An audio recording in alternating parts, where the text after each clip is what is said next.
Do do do do do do.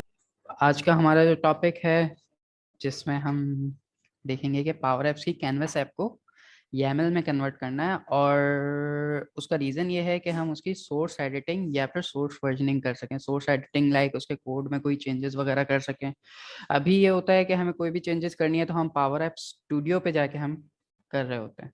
और अगर कोई भी मसला हो लाइक हमें 10 स्क्रीन्स पे चेंजेस करना है तो अलग अलग स्क्रीन्स पे जाके सर्च करके हमें उसमें चेंजेस करने हैं। सिमिलरली व्हाई नॉट मैं आपको एक पावर एप्स की ऐप दिखा दूं और वहां से जो है हम स्टार्ट कर लें तो वो ज़्यादा बेहतर रहेगा। मैं अपनी मेल को यहाँ से बंद कर लूँ।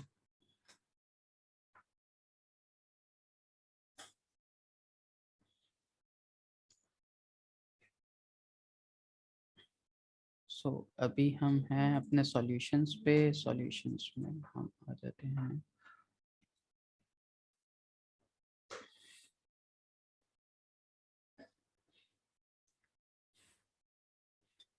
ये एक मैंने टेस्ट ऐप बना ली थी जो कि थोड़ा बहुत हमें इस सेशन में गाइड कर दे। अच्छा, इस ऐप में आप देख रहे हैं मैंने एक सिंपल सी दो स्क्रीन्स बनाई हुई हैं जिसमें फर्स्ट स्क्रीन में कुछ इनपुट जाएगा लाइक कोई भी चेंजेस कर दें। और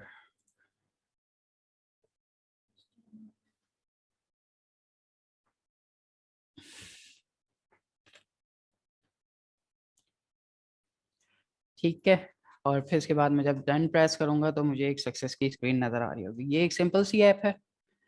इस ऐप को हम यहाँ पे करेंगे ये कि भाई अब मुझे लेट सपोज मेरी स्क्रीन 1 है, मुझे इस स्क्रीन 1 में जगह जगह जाइलो सॉफ्ट आ रहा है, मुझे इसको चेंज करना है। सिमिलरली 10 स्क्रीन होंगी जहाँ पे मुझे चेंजेस करनी होंगी, और ये एक हेक्टिक सा काम है। और इसी तरीके से एक और चीज़ है जो कि है वर्जनिंग। वर्जनिंग की जब हम बात करें तो इस ऐप के जब मैं सारे वर्जन्स देखने जाता हूँ, यहाँ पे एक बात लिखी हुई है कि it's not possible to restore app version that were created in the last 6 months. तो अब ये है कि 6 महीने पहले जो हमने काम किया था उस कोड को देखने के लिए मेरे पास पावर एप्स कहता है मैं नहीं कर सकता भाई, रिस्टोर नहीं कर सकता। और इसी तरीके से जो है कोई भी मुझे चेंजेस करनी है तो यहाँ पे मुझे कोड नहीं नज़र आ रहा कि मैंने क्या कोड की चेंजेस की। सिंपल बस यहाँ पे मैं जो भी वर्जन ऐड हो रहे होंगे उसमें मैं एक टेक्स्ट डाल सकता हूँ और वो मेरा वर्जन आगे बढ़ जाएगा। तो इस चीज को हमें टैकल करने के लिए इस तरह के सेशन या इस तरह के एक टूल है जो कि अभी मैं आगे बता रहा हूँ जरूरत पड़ेगी। तो बैक टू द प्रेजेंटेशन, हम यहाँ पे बात कर रहे थे कि थोड़ा बहुत समवॉट बता दूं कि आज काम करने क्या जा रहे हैं। तो इंट्रोडक्शन है। इंट्रोडक्शन में हम ये कह रहे हैं कि भाई माइक्रोसॉफ्ट ने खुद ये टूल हमें दिया है कि हम सोर्स एडिटिंग कर सकें। इस टूल को यूज करके हम माइक्रोसॉफ्ट अपना पावर एप्स को पैक और अनपैक कर सकते हैं। इस टूल के मज़ीद कुछ फ़ायदे हैं जो कि नीचे बताए हुए हैं कि एक हम कोड रिव्यू कर लेंगे और कलेक्शंस कितने यूज़ में वो देख सकें। किसी वेरिएबल के कोई भी नाम या किसी वेरिएबल की वैल्यू में कोई भी चेंजेस जो कि अभी हम एक सिनेरियो में करके देखेंगे वो कर सकें। और दो डिफरेंट फाइल्स के वर्जन्स को हम कोड रिव्यू कर सके कि भाई अब पहली फाइल में हमने ये किया था, इस फाइल में ये किया है। ये काम हमें एसवीएन करके देगा और आगे चल के हम एसवीएन ही यूज़ करेंगे, लेकिन हमें एक फोल्डर मिल जाएगा जिस फोल्डर को हम डिफरेंशिएशन में देख रहे होंगे। सिमिलरली हम कंट्रोल्स देख लेंगे, और यही बात है कि हम एक सोर्स कंट्रोल रिपोजिटरी में इस पूरी ऐप को डाल सकते हैं ताकि हम इसका कोड रिव्यू कर सकें। तो जो टूल है उस टूल का नाम है PAS ओपा। ये वैसे ऑनलाइन देखा जाए तो पावर एप्स लैंग्वेज टूल के नाम से, लेकिन इस टूल का जो एक्चुअल एग्जी जो है वो PAS ओपा के नाम से। PAS पावर एप्स स्टूडियो, आगे ओपा देख लेंगे इसको। खैर, इस टूल को डाउनलोड करने का लिंक मैंने यहाँ प्रेजेंटेशन में दिया हुआ है। इस टूल को डाउनलोड करने के लिए हमें चाहिए कि हम .NET SDK 3.1 रखें अपने पास। .NET SDK 3.1 इसलिए कि ये टूल हमें कोड में मिला हुआ है, गिट पे है, इसका सोर्स कोड अवेलेबल है, ओपन सोर्स है, तो हम इसका कोड कुछ भी कर सकते हैं इसके साथ। लेकिन बेटर है हम तो अभी जो कर रहे हैं वही करें, एक पैक और एक अनपैक। तो हम इसको डाउनलोड करेंगे इस लिंक से। डाउनलोड करने के बाद एक फाइल होगी जो कि होगी build.cmd। अगर मैं अपने पास इस फाइल को दिखा सकूं तो मैं आपको दिखा देता हूं।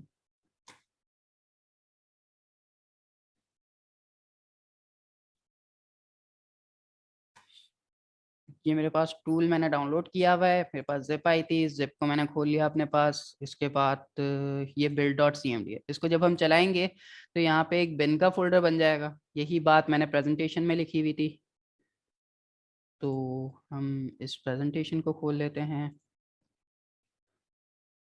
और फिर उस बिन के फोल्डर के अंदर डिबग का फोल्डर होगा, डिबग के अंदर पीएस ओपा का एक फोल्डर होगा और वहां पे हमें ये फाइल मिलेगी जिस फाइल को हमें यूज करना है फॉर अनपैक और पैक। अच्छा, इस फाइल को हम अपने इन्वायरमेंटल वेरिएबल में भी डाल सकते हैं अगर हम टोटली पावर एप्स यूजर हैं और हमें इस तरह के टूल्स की नीड पड़ती रहती है तो। अदरवाइज खैर है, हम वहीं पे सीएमडी खोल के काम कर लेंगे अपना। अच्छा, अब हम आते हैं मेन प्रोसेस वर्कफ्लो। बहुत हो गई बातें। अब प्रोसेस वर्कफ्लो में हमें करना ये है सबसे पहले कि हमें अपनी पावर एप्स की जो कैनवस ऐप है उसकी एमएस ऐप फाइल चाहिए, .ms ऐप फाइल। वो एमएस ऐप फाइल हमें मिलेगी कैसे, देख लेते हैं अभी। उस फाइल के लिए हमें जाना पड़ेगा अपने पावर ऐप स्टूडियो में, जो कि हमें ऑनलाइन मिलेगा। make.powerapps.com पे ऐप खुलेगी, उस ऐप को हम एडिट मोड पे जाएंगे, उसकी फाइल में जाएंगे, फाइल में जाके सेव एज करेंगे। Wait minute.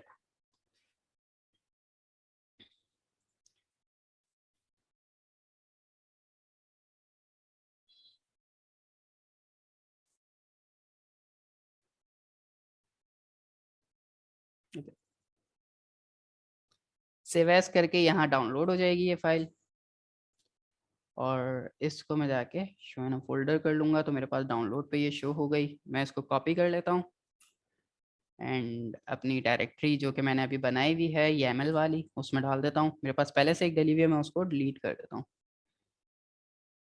और फिर पेस्ट कर देता हूँ भाई। ठीक है, इसको रीनेम कर देते हैं ताकि आसानी रहे हमारे पास। अच्छा जी, ये सीएमडी मैंने पहले से खोला हुआ है, इसको बंद कर देते हैं।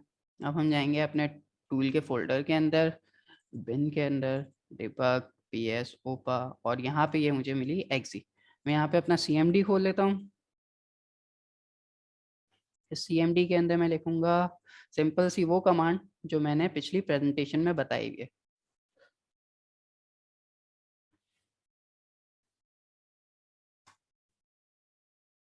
अच्छा, इस प्रेजेंटेशन में ये लिखा हुआ है कि भाई जब हमारे पास ये पी एस ओपा आ जाएगा तो हम उस फाइल में जाएंगे, सीएमडी खोलेंगे वहां पे और इस कमांड को रन करेंगे जो कि ये लिखी हुई, अगर आप लोगों को नजर आ रही हो। तो इस कमांड में दो चीजें मेन है, एक तो है part2 MSF और किस MSF फाइल है, यहाँ पे वो पूरा का पूरा पाथ होगा और फाइल का नाम और वो फोल्डर जहाँ पे हमें इसको एक्सट्रैक्ट करना है। तो हमें फोल्डर की टेंशन नहीं लेनी, हम फोल्डर बताएंगे वो खुद ही क्रिएट कर देगा, बस ड्राइव एग्जिस्ट होनी चाहिए वहाँ पे। तो हम आ जाते हैं अपनी सीएमडी के अंदर, कमांड लिख लेते हैं भाई पीएस ओपा अनपैक, सॉरी अनपैक। फाइल का नाम, फाइल का नाम यहाँ पे नहीं है, सॉरी। तो ये हमारी फाइल है, इस फाइल की डिटेल्स या प्रॉपर्टीज से ले लेते हैं भाई। सी स्लैश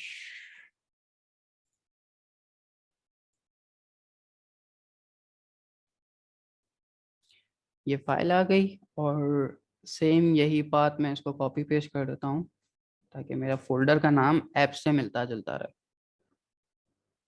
बस ये एमएस ऐप हटा दूंगा मैं। तो होगा क्या, ये मुझे एक फाइल अनपैक करके दे देगा। अच्छा, ये पहले से अनपैक हुई हुई है, इसको मैं डिलीट कर देता हूँ अपने पास से। अब तो हम इसको चला देते हैं कमांड को। तो इसने अनपैक का प्रोसेस शुरू किया और बहुत जल्दी प्रोसेस करके दे दिया भाई। इसको खोलेंगे तो यहाँ पे एक हमें अच्छा खासा फोल्डर स्ट्रक्चर नजर आता है। इस फोल्डर स्ट्रक्चर को मैं ज़्यादा डिटेल में नहीं बताऊंगा, बस ऊपर ऊपर से बता देता हूँ। अगर आपको ज़्यादा डिटेल चाहिए तो इसकी यूआरएल मैंने प्रेस्क्राइब की हुई है यहाँ पे, जो कि आपको नज़र आ जाएगी। एंड ऊपर ऊपर से हम बात करते हैं भाई हमें चेंजेस कहाँ करनी है या वर्जन्स बनाने हैं तो क्या करना पड़ेगा। भाई सिंपल है, वर्जन बनाने के लिए हम इस फोल्डर को, क्योंकि ये मेरा एक प्रोजेक्ट है पूरा का पूरा, इस फोल्डर को हम गिट पे डाल दें या एसवीएन पे डाल दें तो ये हमारी एक सोर्स रिपोजिटरी चलती रहेगी। और अगर मुझे कोई एडिटिंग करनी है तो मैं तो प्रेफर करूंगा भाई MS visual studio code use करें हम।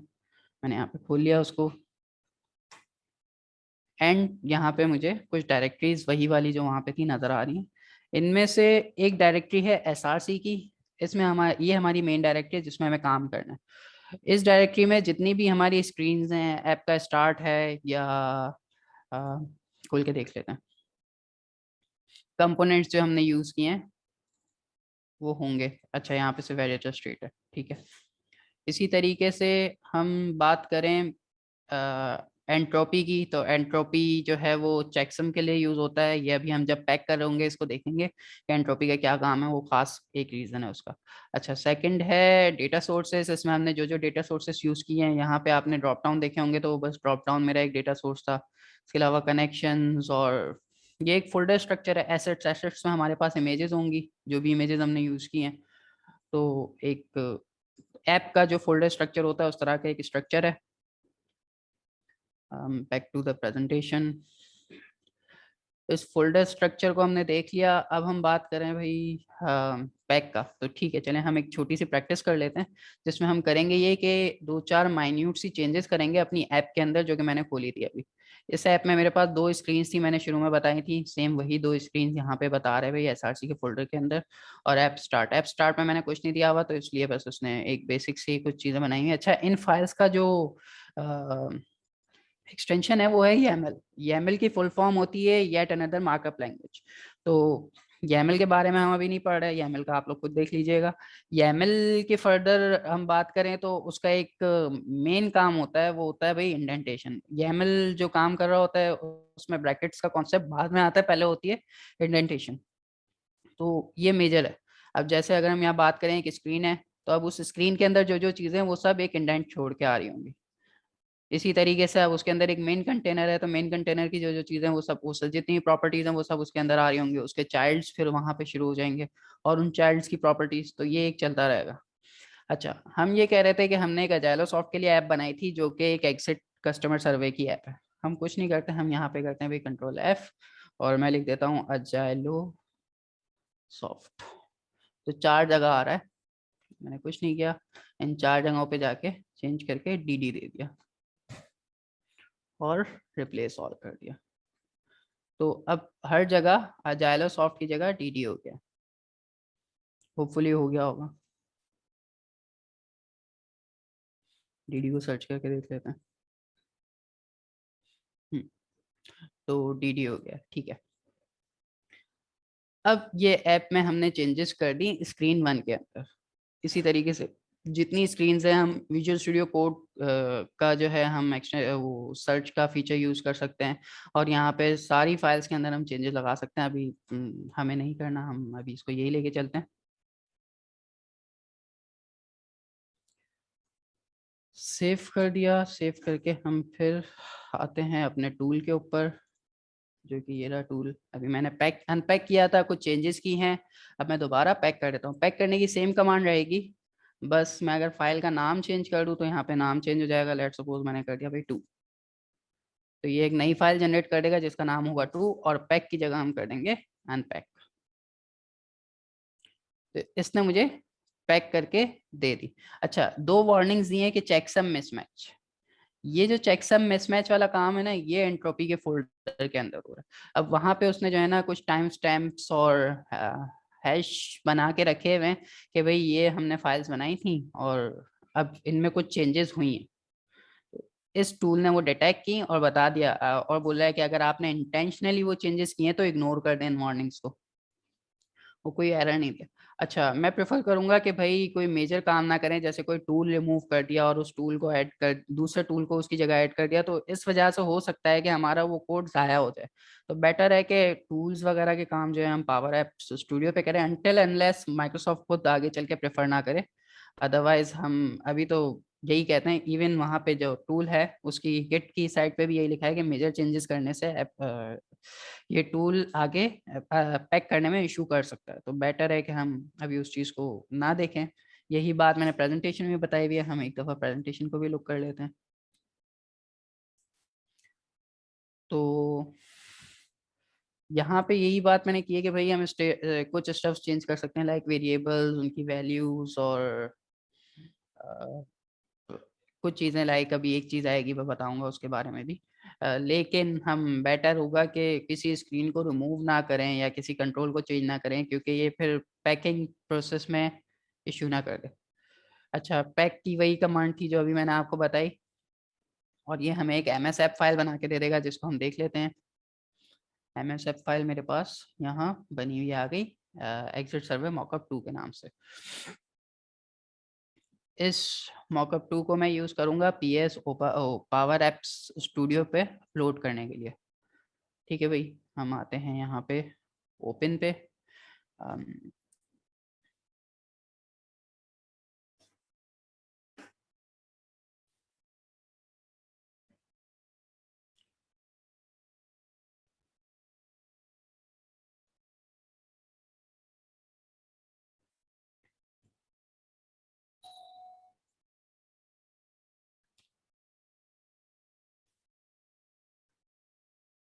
ओपन कर दिया मैंने यहाँ पे फाइल, और ओपन करके इसने मुझे यहाँ पे खोल के दिखा दी।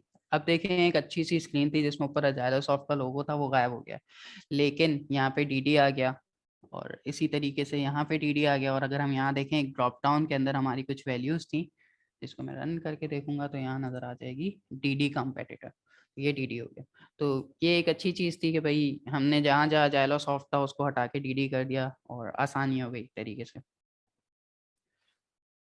और ये जो इशू हुआ इमेज के साथ, ये इसलिए हुआ कि हमने जो इमेज का नाम रखा था, वो इमेज का नाम भी एजाइलो सॉफ्ट लोगो था। इस वजह से हम कुछ नहीं करेंगे, एक फाइल DD लोगो की अपलोड कर देते हैं ताकि DD का लोगो आ जाए। भाई अब DD के लिए हम कर रहे हैं काम, तो DD का लोगो आ गया, और बस उसने खुद ना उठा लिया।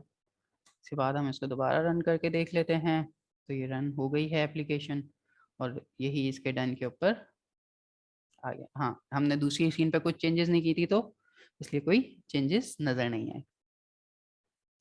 अच्छा जी, ये रन हो गया, इसको हम सेव कर लेंगे।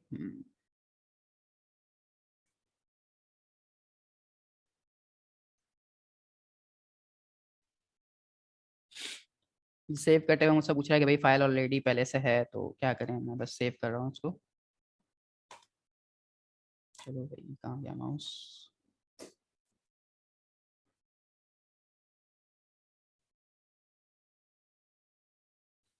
तो ये सेव हो गई। अच्छा जी, ये सेव हो गई। मज़ेदार बात ये है, मेरे पास इसका कोड भी आ गया, और मैंने जो भी चेंजेस की वो अपलोड भी हो गई। और अगर हम इसके वर्जन्स पे जाके देखें, ये कह रहा है कुछ साइट में चेंजेस आए, छोड़ो उसको। See all versions.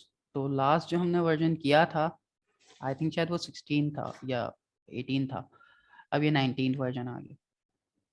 तो देख लें रिसेंट टाइम, जो अभी टाइम हो रहा है वही टाइम है। तो ये है कि एक नया वर्जन इसने तो बना दिया, लेकिन इसने कोई कोड के बारे में हमें नहीं बताया कि भाई कहीं हमने कोई चेंजेस की हैं तो बताओ भाई। तो इसलिए हमें उस तरह के टूल की ज़रूरत पड़ी, और उम्मीद है कि आप लोगों को भी शायद थोड़ा बहुत आइडिया हुआ हो पावर एप्स स्टूडियो के हवाले से, कि इसमें अभी कुछ चीज़ें हैं जो कि आनी हैं, और जब तक नहीं आनी तो हम इस तरह के टूल्स को यूज़ कर सकें। फर्दर रेफरेंसेस, जितना भी मैंने कंटेंट और जितना भी मैंने सीखा, वो ये दो चार थी लिंक्स जहाँ से मैंने सीखा है। लेकिन ये दो मेजर हैं जहाँ से मैंने ये अच्छा खासा मटेरियल उठाया, तो ये दो मेजर लिंक्स हैं रेफरेंसेस के लिए। और एक लिंक है गिटहब का जो कि मैंने यहाँ पे दिया हुआ है, और इसी तरीके से एक लिंक है माइक्रोसॉफ्ट पावर एप्स का। तो ये यहाँ पे आ गया है। ठीक है, एनी क्वेश्चंस। भाई क्वेश्चन कर लिया करें, आप लोगों के लिए होंगे आसान। और मैंने यहाँ लिख तो दिया है कि कोई इशू ना हो।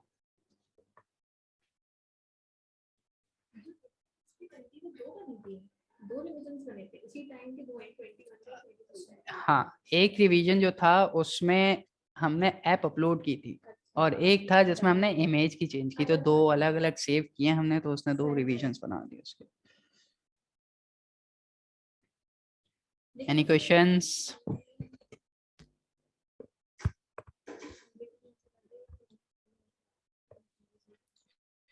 Okay, so I think nobody has any questions. Thank you.